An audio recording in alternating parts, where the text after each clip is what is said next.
Ix-xogħlijiet li għaddejjin fuq is-sit preistoriku ta' Xrop Laġin fil-limiti ta' Marsa Xlok waslu fl-aħħar fażi ta' skavar li qed titqies minn Heritage Malta bħala l-aħjar waħda.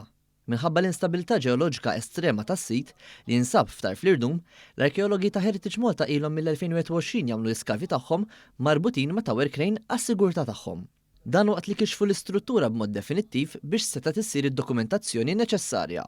Wara valutazzjoni tal-kundizzjoni tal-ġebel, sitt ġebliet kbar blit għal fosthom tiżen ma' 900 kilo tresqu għal post aktar sikur il-ġewwa.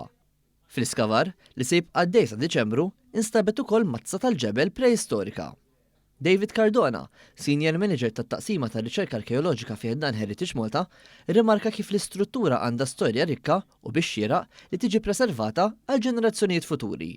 Li hija struttura li ġiet skoperta fil-bidu tas-seklu 20 skavata minn Thomas Ashby u Temmi Zammit fej ġiet skoperta din l-istruttura ta' struttura żgħira dak li normalment jissejħu tempi neolitika li kienet diġà qiegħda ftar fl-Irdum.